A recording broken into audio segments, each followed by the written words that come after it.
परमेश्वर की स्तुति हो और आप सभी चैंपियन उकाबों को प्रभु यीशु मसीह के सामर्थ्य नाम में शालोम। और फिर एक बार हम जुड़े हैं आज के बाइबल स्टडी में और हमारे बीच में एक उकाब है जो हमें इस बाइबल स्टडी से चला रहे हैं और वो हमारे बीच में है prophet and pastor Alvin Ramteke. Praise the Lord, everybody. और पास्टर आपका स्वागत है और धन्यवाद कि आप हमें एक अद्भुत रीति से बाइबल स्टडी में चला रहे हो। और इसमें आगे बढ़ने से पहले मैं चाहता हूँ कि आप विनती करता हूँ कि आप दुआ करें और इस बाइबल स्टडी को शुरू करें। Let's all pray, everyone. Thank you, Lord, my God. I give you the praise, I give you the worship, I give you the glory, I give you the honor, Lord. That you helped us, Lord, my God, thus far, Lord, for using this medium, O Lord, of YouTube and Facebook. And bless people, Lord, my God, for whichever part of the globe they are into and getting connected, Lord, onto this channel. I pray, Lord, open up their eyes, their ears, and their understanding, Lord, by which, Lord, they will be able to understand your word, Lord, and grow deeper into your word. Holy Spirit of God, we come to you the way we are, but we come to learn, we come to hear from your word, Lord. Teach us your precious word. In Jesus' name we pray and we ask. Amen. Thank you pastor. Pleasure. Pastor, जो topic आपने चुना है English में smart kids और पिछले बार हमने इसको नया नाम दे दिया हिंदी में डेढ़ शाने बच्चे। Yeah. बहुत ही अद्भुत है, बहुत लोगों ने कमेंट किया है, बहुत लोगों को Yes. पसंद आया है और वो कह रहे हैं कि उनके जिंदगी से जुड़ा हुआ है। और इसी पर आधारित एक भाई ने एक सवाल पूछा है, उनका नाम नहीं लिया जा रहा है, उन्होंने कहा है इसीलिए वो कहते हैं कि एक बच्चा जो होता है अपने पिता के साथ बहुत ही करीबी रिश्ता होता है और जुड़े हुए होते हैं। उदाहरण लेते हैं, हम दोनों भाई हैं और आपका बच्चा है जो आपसे हमेशा कुछ चीज़ें मांगते रहता है, लेकिन आप उसे देते नहीं क्योंकि आप जानते हो कि ये सही वक्त नहीं है उसे देने के लिए। लेकिन मैं आपका छोटा भाई होने के नाते मैं देखता हूँ और आपको बोलता हूँ आपके बेटे को क्यों नहीं देते, और आप नहीं देते इसलिए मैं ला के उसे वो चीज़ दे देता हूँ। इसमें वो मेरे ज़्यादा नज़दीक होने लगता है और आप दोनों के बीच में शायद आगे चल के झगड़े भी होंगे। तो अगर इसी को जब हम परमेश्वर के साथ लगाते हैं, जहाँ पर आपको परमेश्वर करके समझा जाए और मैं किसी और या कोई और चीज़ या कुछ भी हम संबोध सकते हैं जहाँ से उस बच्चे को वो चीज़ मिल रहा है, तो ऐसे माहौल में हम क्या करें या वो बच्चा का रिश्ता जो है वो कैसे वो बनाए रखे, क्या होगा, या फिर इस रिश्ते का आगे क्या होगा?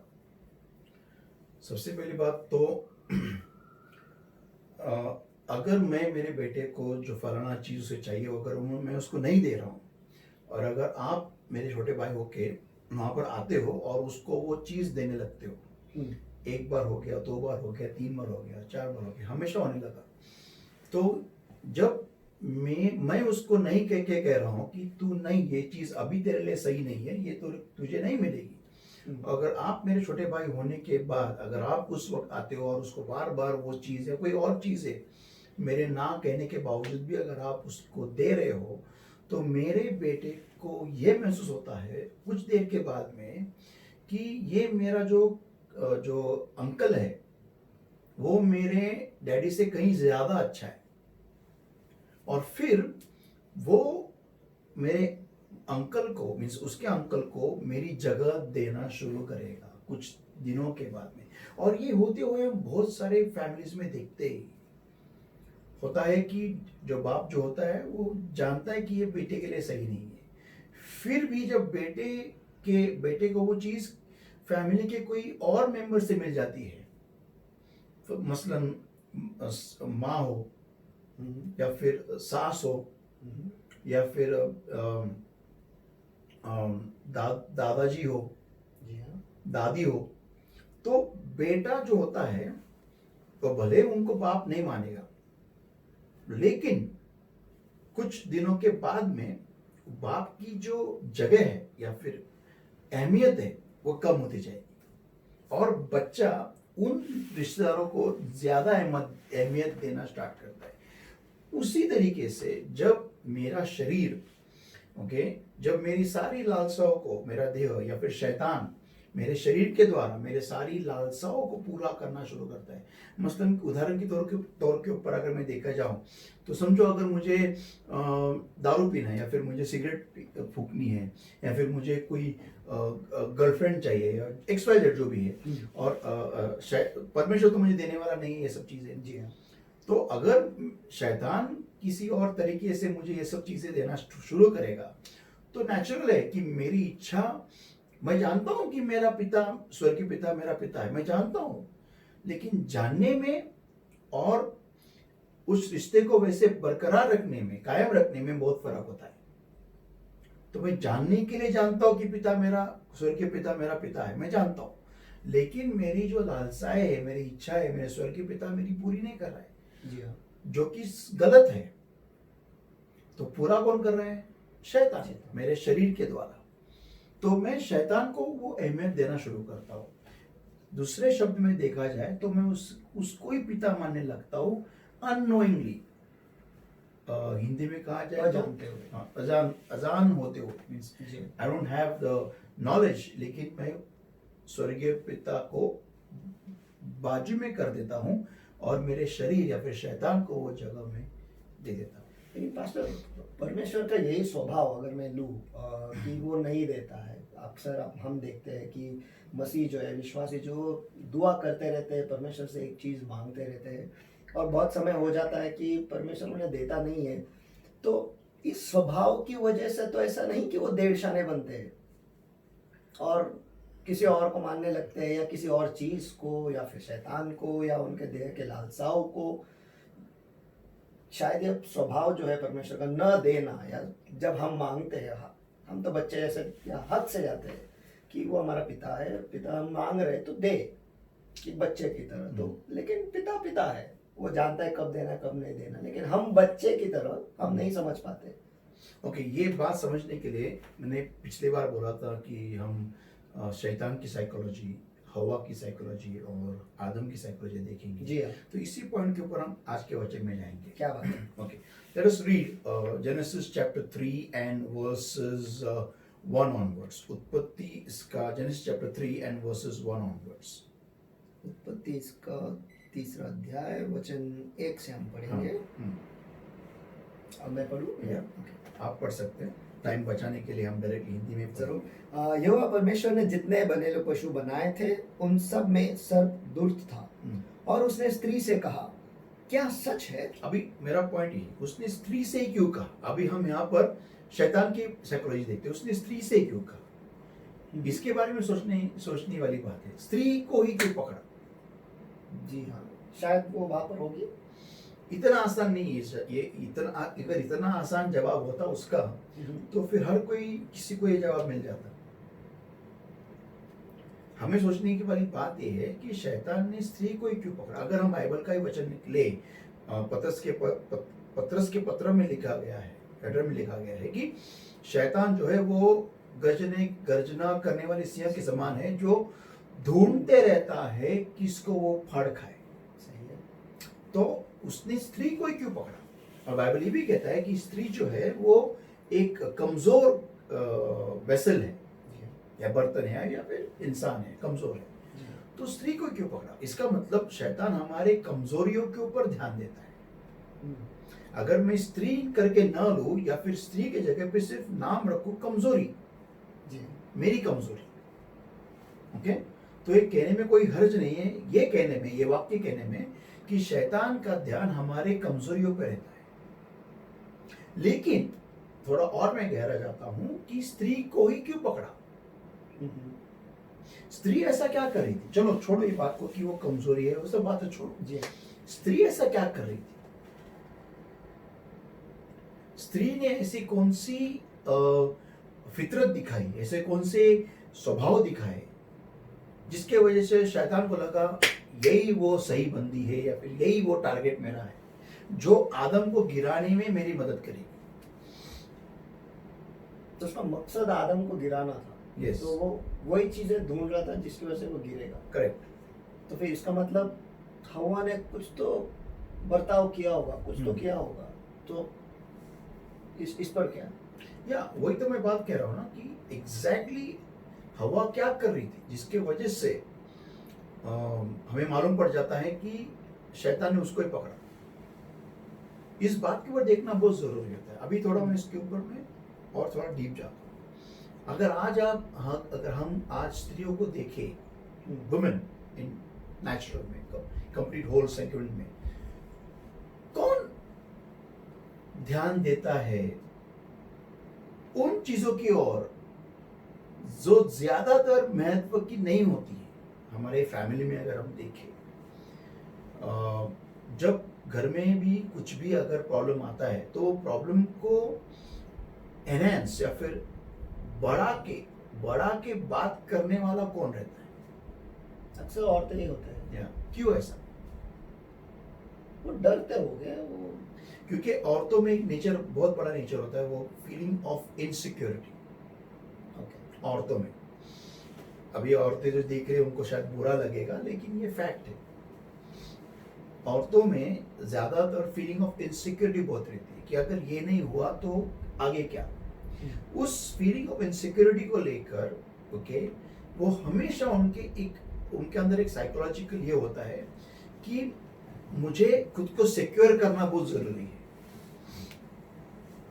ये कोई भी औरत होने दो, फीलिंग ऑफ इनसिक्योरिटी बहुत है। आप अगर औरत का साइकोलॉजी देखें, अगर समझो, अगर एक एग्जांपल के तौर के ऊपर अगर समझो अगर घर में सिलेंडर गैस खत्म हो गया, तो वो औरत किस तरीके से रिएक्शंस देती है, रेसिप्रोकेशन देती है उस एक घटना को, उसके बारे में हमको मालूम पड़ जाता है कि कितना भयानक मीन्स कितना किस तरीके का उसके माइंड में एक डर पैदा हो जाता है कि अभी क्या होगा। ये एक पॉजिटिव भी पार्ट है कि घर को चलाने वाली औरत ही होती है। ओके, घर के ऊपर ध्यान देने वाली, वो यही एक नेचर होता है जो हमें आगे के लिए प्रिपेयर भी कर देता है। फॉर इंस्टेंस कि घर में एक नहीं 2 सिलेंडर हो जाए, क्योंकि अगर अचानक गैस खत्म हो गया तो घर में और एक सिलेंडर है, क्योंकि वो औरत का जो परेशान करने वाला जो उसका बिहेवियर है, ओके, वो टेंशन लेके पूरे घर में पूरा एकदम घर को सिर पे चढ़ाना, वो जो रिएक्शन देती है, वो ना हो करके मर्द पहले से ही जो होता है, पुरुष होता है, जो हस्बैंड होता है, वो पहले से और एक सिलेंडर आके रख देता है, बाबा ये खत्म हो गया तो बाबा ले, लेकिन तेरा मुंह बंद रख। ओके, तो ये जो नेचर है इनसिक्योरिटी का फीलिंग, ओके, ये जो एक स्वभाव है, यही स्वभाव हम हवा में देख रहे हैं, उस वक्त कार्यरत हो रहा है। बस आगे बढ़ने से पहले एक सवाल है यहाँ पर। या उस वक्त वाटिका में आदम और हवा को छोड़ और कोई नहीं था। करेक्ट, परमेश्वर ने वहाँ सब कुछ दे के रखा था। Correct. तो हवा को इनसिक्योरिटी क्या थी या असुरक्षितता क्या महसूस हो रहा था उसको वहाँ पर? हाँ, यही पॉइंट है, यही वो पॉइंट है, क्योंकि उसका रिलेशनशिप परमेश्वर के साथ बंधा ही नहीं ना। अब मैं ये कैसे कह सकता हूँ, क्योंकि परमेश्वर ने जब ये आज्ञा दी कि इस फल का नहीं खाना है, उस वक्त वहां कौन था? आदम था। अकेला था। हाँ। सही है। उसके बाद में क्या आदम और हवा दोनों परमेश्वर से कभी मिले नहीं? मिले, बहुत बार मिले, क्योंकि बाइबल कहता है कि इधर लिखा हुआ है, and when they heard the voice of the Lord God walking in the cool off the day, and Adam hid and his wife hid themselves from the presence of the Lord God amongst the trees of the garden. Verse 8.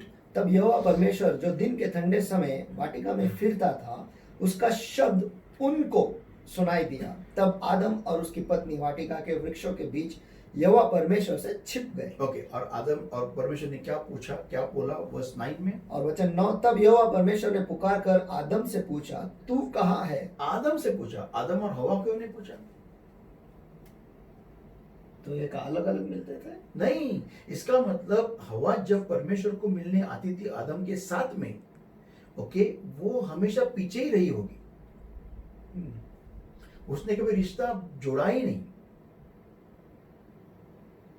देखो, ये बहुत ही अनिवार्य है, बहुत जरूरी होता है कि पति हमेशा परमेश्वर के सामने जब दुआ में जाता है, वो पत्नी को आगे करे और पत्नी के साथ वहां पर दुआ में रहे, ये बहुत जरूरी है। लेकिन हमारे फैमिलीज में भी और कलीसियाओं में भी हम ये होते नहीं देखते हैं, ये होते हम नहीं देखते। हम ये देखते हैं कि पत्नियां खुद होके कलीसिया में, आजकल पत्नियां खुद होके कलीसिया में आती है, पति चर्च को नहीं आता है, कलीसिया को नहीं आता है। वैसे ही उसी तरीके से उनके पर्सनल प्रेयर टाइम में भी पति कितने दुआ करते हैं वो खुद ही जानते हैं। उसी तरीके से अगर पति खुद दुआ ठीक से नहीं कर रहा है तो पत्नी क्या कर रही होगी? यहाँ पर हम ये देखते हैं कि हवा का रिश्ता, देखो परमेश्वर के प्लान के ऊपर किसकी गारंटी रहेगी? कौन विश्वास रख पाएगा? जो उससे जुड़ा हुआ है। करेक्ट। हवा को परमेश्वर के प्लान के ऊपर गारंटी थी ही नहीं, क्योंकि वो जुड़ी ही नहीं थी, वो परमेश्वर को ठीक से जानती ही नहीं थी। क्यों नहीं जानती थी? क्योंकि जब उस आदम को हवा दी गई तब आदम खुद गिरा हुआ था।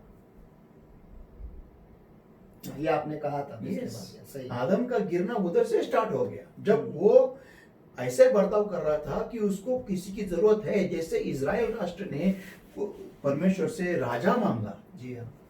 उसी तरीके से आदम भी उस तरीके से भी, परमेश्वर को इच्छा नहीं थी कि वो इजराइल राष्ट्र को वो राजा दे।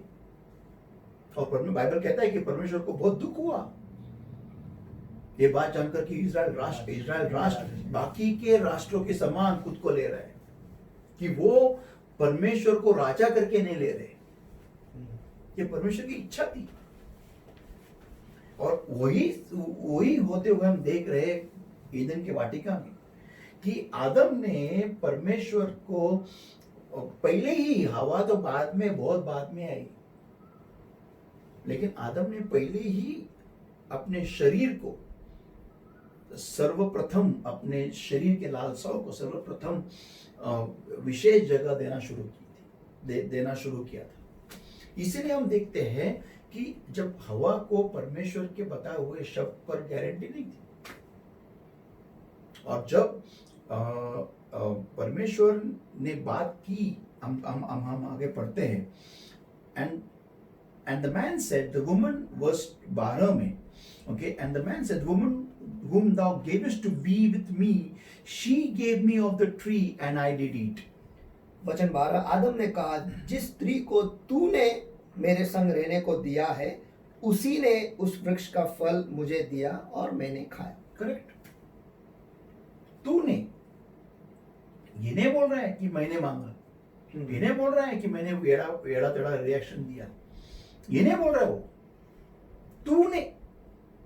ओके। और फिर वचन 12 में क्या लिखा है? वचन 13 में, and the Lord said unto the woman, what is this thou hast done? तब यहोवा परमेश्वर ने स्त्री से कहा, तूने ये क्या किया है? इसका मतलब परमेश्वर ने उसको पहले ही, उसको एक योजना के साथ बनाया था, और परमेश्वर ने उसको बताया था आदम को मिलने से पहले कि तुझे क्या करना है।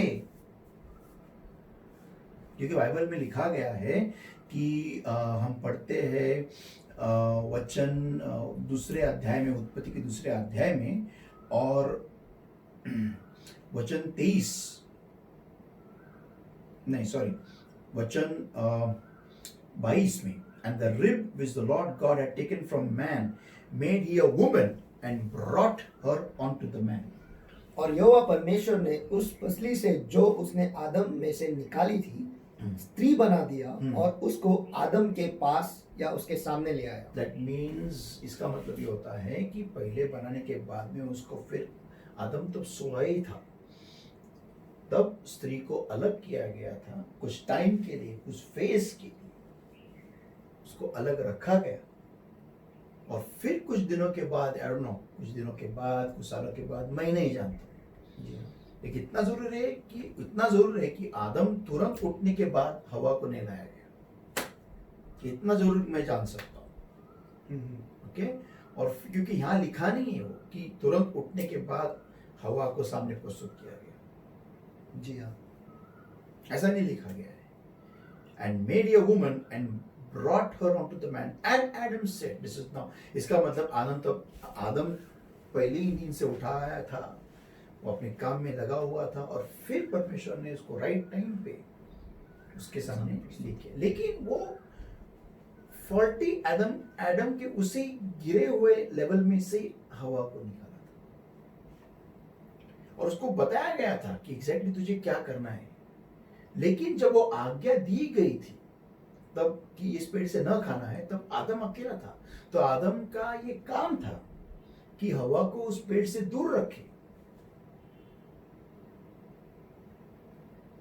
लेकिन हवा ने नहीं सुना, इसलिए उसको कहा गया बाद में, उसको जो बताया गया हम्म, एक श्राप के तौर के ऊपर कि तेरा पति तेरे पे धनीपन करेगा। verse 16, and that desire shall be to thy husband and he shall rule over thee. और तेरी लालसा तेरे पति की ओर होगी और वह तुझ पर प्रभुता करेगा। Yeah. क्योंकि उसके पहले उसको वो उसके आदि नहीं दी गई थी, वो इक्वल थी। तो हवा को ऐसा क्या फील होने लगा था कि वो फल से ही मुझे सब कुछ मिलेगा। हमें हवा का ये साइकोलॉजिकल जो चेंजेस है ये समझना क्यों जरूरी होता है, क्योंकि यही हमारे में भी होता है, हम में भी यही होता है। हम परमेश्वर की आज्ञाओं से क्यों भटकते हैं, क्यों दूर चले जाते हैं, क्यों गलतियां करते हैं, क्योंकि हमें एक तो पहली बात तो हम परमेश्वर के साथ रिश्ता बनाए नहीं रखते। देखो, रिश्ता जोड़ना एक बात होता है और रिश्ता बनाए रखना एक बात होता है। अब ये कोरोना के टाइम में बहुत सारे विश्वासी लोगों का विश्वास हिल गया है। जी हाँ, बहुत सारे विश्वासियों का विश्वास हिल गया है। क्यों हिल गया है? क्योंकि रिश्ता ही नहीं है। सही है। बहुत सारे विश्वासी लोग दुनियाई लोगों की तरह डरने लगे हैं। घर में कोई कोरोना का आदमी मत लेके आओ, घर में कोई बाहर वाला आने नहीं चाहिए, अगर आ गया तो हमको भी कोरोना हो जाएगा। ये डर क्यों है? रिश्ता ही नहीं है। हाँ, क्योंकि उनको ऐसा फील हो रहा है, इनसिक्योरिटी फील हो रहा है।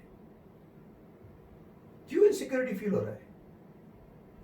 अभी समझो फलाना, चलो XYZ, चलो हम ऐसे अज्यूम कर लेते हैं कि चलो हम बाहर वाला कोई आपके घर में नहीं आया, चलो वेरी गुड, लेकिन आप तो बाहर जा रहे हो, जी हाँ, है कि नहीं? बिल्कुल। समझो अभी एक उदाहरण के तौर पे समझो, अभी आप दुकान में चले गए और पार्ले जी का बिस्किट अपने ले लिया, जी हाँ, और वो दुकानदार को कोरोना नहीं है, लेकिन जिस बंदे ने वो बॉक्स पार्ले जी का एक एक करके दुकान में लगाया उसको कोरोना था, और वो दुकानदार ने ले लिया, आपको दे दिया, आपने हाथ से उठा के ले लिया। चलो हम वो पैकेट को सैनिटाइज करते, सब कुछ कर देते, लेकिन जब रखा बीच में रास्ते चलते चलते आपने ऐसा हाथ ऐसा कर लिया, पसीना पोंछ लिया आपने, चलो आपने ये हाथ नहीं लगा लेकिन ऐसा कर लिया। वो ऐसे करते करते कुछ चीजें, कुछ हाथ गलती से ऐसा होते होते ऐसा हो गया, आपके बालों पर लग गया, और फिर एक बार की शेंडी आपके नाक के आकर गिर गई, और आपके वो अंदर कोरोना का वो जम्स हवा के झोंके से चला गया अंदर। क्या करोगे? इतना दुनिया को आपने दूर, अपने दुकान अपने घर से दूर रखा, जी हाँ, लेकिन वो बाल की शेंडी को वो तो नाक में चली गई ना, फिर तो मेरा स्टाइल करोगे? सबसे सेफ स्टाइल यही है। स्टाइल वही है। क्या करोगे? तो यहां पर आता है विश्वास, यहां पर आता है परमेश्वर के साथ संबंध, यहां पर आता है। मैं ये नहीं कहता कि सैनिटाइजर मत लगाओ, वो हाथ मत धो, साफ मत रहो, नहीं, ये सब करो, लेकिन तुम्हें विश्वास भी होना जरूरी है। और विश्वास पैदा होता है रिश्ता रखने से, परमेश्वर की वाणी सुनने से। तो हवा, मेरा पॉइंट ये था कि शैतान ने उसको कैसे का, उसी को कैसे का पकड़ा, क्योंकि शैतान ने दो चीजें देखी। एक तो हवा डिस्कनेक्टेड थी, और आदम हवा के साथ कनेक्टेड था। जी अगर समझो दोनों में झगड़े होते, खतरनाक झगड़े होते थे, किसमें? आदम और हवा में, तो शैतान को कुछ नई टेक्निक इस्तेमाल करनी पड़ती थी, और एक तो दोनों को जुड़ाने में, या फिर कोई और हो जो आदम को फंसाए। ये बात सही है। बस इसी पर एक भाई ने एक सवाल पूछा है, जिस पॉइंट पर आप आकर आप रुके हैं वो नहीं, लेकिन परमेश्वर जो है, एक बहन ने पूछा है, पर्लाइन उनका नाम है, कि परमेश्वर में और खुदा में ये फर्क हम कैसे देखें? परमेश्वर में और खुदा में। हाँ, मुझे ऐसा लगता है उनको ये कहना है, क्योंकि उसके बाद उन्होंने एक और सवाल पूछा है कि लोगों को हम कैसे बताएं कि यीशु परमेश्वर के साथ ही था इस सारी सृष्टि को बनाने से पहले। तो इसका अर्थ ये है, तो वो ये कहना चाह रही है कि यीशु में और परमेश्वर में क्या फर्क है और अच्छा। परमेश्वर है कौन, ऐसा उसका उनका सवाल ऐसा है। ओके, अगर आप जॉन चैप्टर 1 देखोगे, ओके, वहाँ लिखा गया है वर्स 1 में, in the beginning was the word and the word was with God and the word was God, the same was in the beginning with God. अभी एक बात बहुत जरूरी है यहाँ पर हमें समझना कि यीशु ये नाम वर्ड को दिया गया जब वो धरती पर पैदा हो गया। जब यहाँ लिखा है वर्स 14 में, and the word was made flesh and dwelt amongst us whom we call as Jesus। और वचन देहधारी हुआ और अनुग्रह और सच्चाई के नहीं और हमारे बीच में रहा। हाँ, उसको हम यीशु कहते हैं। लोगों को क्या लगता है कि यीशु जो है वो स्वर्ग में जब वो था, पृथ्वी पर पैदा होने से पहले ही उसको नाम यीशु दिया गया। नहीं, तब वो वर्ड ऑफ गॉड था, परमेश्वर का वचन। यस, परमेश्वर का वचन नहीं, शब्द। शब्द। ये फर्क है, वचन ये वचन कहता है बाइबल, जी हाँ। और शब्द बोले तो वर्ड। ओके, तो लोगों को ऐसा लगता है कि यीशु पैदा होने से पहले भी यीशु करके जाना जाता था। नहीं, यीशु का नाम शब्द को दिया गया। यीशु ये नाम शब्द को दिया गया जब शब्द देहधारी बना। लेकिन आज के तारीख में हमें हम जब पिता के पास जाते हैं, दुआ करते हैं, तो यीशु मसीह ने बोला है, तुम मेरे नाम से कुछ भी मांगो तुम्हें दिया जाएगा। जी हाँ। स्वर्ग में, पृथ्वी पर और पृथ्वी के नीचे जो भी है, सारी सामर्थ मुझे दिया गया है। जी हाँ। ओके, मेरे हाथों में वो जीवन और मृत्यु की चाबी है। तो आज हमें यीशु के नाम में वो विश्वास रखने में हमें विश्वास रखना जरूरी है। यीशु के नाम के द्वारा हमें पिता के पास जाना है। आज यीशु उस शब्द को शब्द करके नहीं कहा जाता, आज उसे यीशु करके कहा जाता है।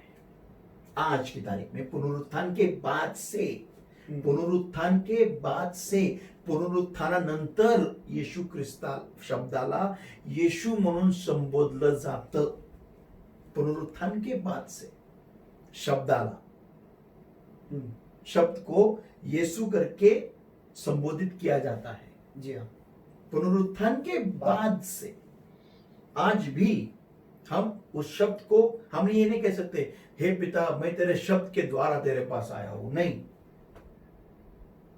हाँ, मैं तेरे वचन के द्वारा यीशु मसीह के नाम से तेरे पास आया हूं, ये मैं कह सकता हूं। लोगों का कंफ्यूजन यहां पर होता है। लोगों का क्या लगता है कि पैदा होने से पहले ही वो शब्द यीशु था और पैदा होने के बाद में अभी वो हम उसको पिता करके बोलेंगे। हाँ, तीनों भी एक ही है, लेकिन जब हम दुआ करते हैं, हमें दुआ करनी है पिता को यीशु मसीह के नाम से। और यहां पर पवित्र आत्मा का रोल किधर आता है? पवित्र आत्मा ही है जो हमारी दुआओं को लेके जाता है। जी हाँ। ओके, तो पवित्र आत्मा को अगर कोई ये दुआ करे, हे पवित्र आत्मा तुझे मैं विनती करता हूँ यीशु मसीह के नाम से कि तू ये चीज फलाना चीज मेरे लिए कर, कोई गलत नहीं है, क्योंकि पवित्र आत्मा खुदा है। पिता पवित्र है और पिता आत्मा है, तो पवित्र आत्मा है, डन है। लेकिन अभी कोई बोलेगा फिर यीशु कौन है? यीशु भी खुद पिता ही है, क्योंकि खुद पवित्र आत्मा ही मरियम पर आया और उसने गर्भधारण हुआ और यीशु मसीह पैदा हुए और शब्द देहधारी बना और हम उसको यीशु कहा गया। राइट है, तो तीनों भी एक ही है। लेकिन जब हम दुआ करते हैं, स्पेशली दुआ करते हैं, देखो एक बात आपको मैं समझ, जब हम दुआ करते हैं, मैं पहले एक सेंटेंस बोल देता हूँ। जब हम दुआ करते हैं तब यीशु के नाम में पिता के पास मांगना ये जरूरी है। लेकिन और एक बात मैं कहता हूं, अगर मैं यीशु को इस इक्वेशन में से बाहर निकालूं, इस सूत्र में से बाहर निकालूं, तो मुझे खुदा को पिता मैं नहीं कह सकता। सही है। I can't call God as heavenly father. I cannot, because I've removed the one who makes God my Father. That is Jesus. Right, जो खुदा को मेरा पिता बनाता है, जो खुदा को मेरा पिता बनाता है, उसको अगर मैं इक्वेशन में से, इस सूत्र में से बाहर निकालूं, तो मैं उसको पिता करके नहीं पुकार सकता, क्योंकि खुदा को पिता बनाने वाला, मेरा पिता बनाने वाला वो यीशु मसीह है। उसके लहू के द्वारा वो खुदा मेरा पिता बन जाता। मैंने एक बार एक प्रयोग किया, क्वाइट रिसेंटली। मैंने क्रिएटर से रिश्ता बनाना चाहा, निर्माता के साथ। या मीन्स मैं दुआ में जब बैठने लगा, तो मैं यीशु मसीह को मैंने बाजू में कर दिया, और पिता को भी बाजू में कर दिया, और क्रिएटर को जानने लगा, क्रिएटर को। ये एक्सपेरिमेंट में जानबूझ के क्यों किया था, मैं आपको बाद में बताता हूँ, नहीं अभी बताता हूँ, क्योंकि बहुत बार ऐसे मैं सुनता हूँ लोगों से कि हम बाइबल में भी पढ़ते हैं कि खुदा है, वो निर्माता है, उसने सब कुछ दुनिया को बनाया, सब कुछ बनाया, चांद, सूरज, तारे, कई सारी गैलेक्सीज, ये वो सब बनाया। तो मैं सोचने लगा, मेरे मरने के बाद में जब मैं शरीर को छोड़ूंगा, तो मैं क्रिएटर को मिलने वाला हूँ, राइट? जी हाँ। तो क्यों ना मैं उसको अभी से ही जानना शुरू करूं, ताकि जब मैं शरीर छोड़ूंगा तो मुझे उसको मिलने में आसानी हो जाएगी। ये मेरे दिमाग में सोच आई थी कि एक्सपेरिमेंट के तौर के ऊपर देखना हो। और मैंने क्या किया, यीशु मसीह का जो नाम से हम जाते हैं, पवित्र आत्मा के सामर्थ के द्वारा जो हम जाते हैं, वो मैंने बाजू में कर दी। और एक ह्यूमन सोल, ह्यूमन जो हम बोलते हैं, ह्यूमन, एक इंसान के तौर के ऊपर मैं निर्माता से मिलने की कोशिश की। Let me tell you, actually मुझे ऐसा फील हो रहा था कि वो मुझे पहचानता ही नहीं है। और मैंने ये बहुत दिन तक ट्राई किया उसको टच करने का, उसके पास जाने का, उसको मिलने की कोशिश और उसको जानने की कोशिश। नहीं, देयर वाज नो ओपनिंग उसके तरफ से। मेरे लिए कुछ भी ओपन नहीं हुआ, नथिंग, जीरो। ना मैं आपको फ्रैंकली बताता हूँ, मैंने एक कोल्ड डार्कनेस को महसूस किया, बस कोल्ड डार्कनेस। ना मेरे लिए कुछ प्यार का फीलिंग, ना मेरे लिए कुछ वार्मथ, एक ऊब, प्यार की जो ऊब होती है, एक पहचान कि अरे मेरा बच्चा आ रहा है, कुछ भी नहीं, जीरो। तब मुझे इस बात का इल्म हो गया कि जो लोग जो खुदा को बगैर, परमेश्वर प्रभु यीशु मसीह के द्वारा पिता को बगैर जाने जो मरते हैं, उनका एंड, उनका लाइफ कैसा होता है मरने के बाद, और कैसा होगा। Come on, they don't know him. और वो उनको नहीं पहचानता है। उनको यही चांस यहाँ पर मिलता है पहचानने का, और वो उनको पहचानने का, अगर वो यीशु मसीह के द्वारा ही आते हैं। तो अगर नहीं आते तो खत्म है। I could feel it. और ये मैंने एक या शायद 2 हफ्ते के लिए ट्राई किया। उसके बाद में मुझे खुद डर लगने लगा कि यार कहीं ऐसा ना हो कि मुझे ही परमेश्वर गेट आउट कर दे उसकी लिस्ट में से, उसके जीवनी पुस्तक में से। तो मैंने तुरंत यीशु मसीह को ये धारण करके उसके सामने गया, तो वाह, ऑसम। वो फीलिंग बहुत ही अलग है। वो प्यार, वो मीन्स लिटरली ऐसा फील होता है कि यार वो हमारे लिए रुकता है, मेरे बच्चे आ जाए, यू कैन फील दैट। वो सिर्फ यीशु मसीह के द्वारा ही होता है। वो उसके नाम में वो रास्ता बना।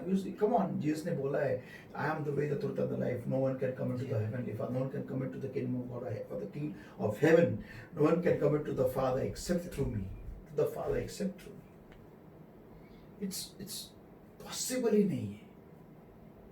It's like a cold dead feeling, empty, कुछ नहीं। मैंने ये बहुत बार ट्राई किया। देखो, हम सब उस निर्माता का एक अंश है। हम सब, हम में उस निर्माता का अंश सब में है। तो मैंने उसको ये कहना चाहा कि तेरा ही अंश तेरे पास आने की कोशिश कर रहा है, ले ले मुझे, छू ले मुझे, मैं तुझे देखना चाहता हूँ, तुझे समझना चाहता हूँ। I could reach nowhere. मैं नहीं जानता कि जो लोग आज मुझे देख रहे, सुन रहे, वो मेरे बारे में क्या कहेंगे। क्या कोई दूसरे देव परमेश्वर के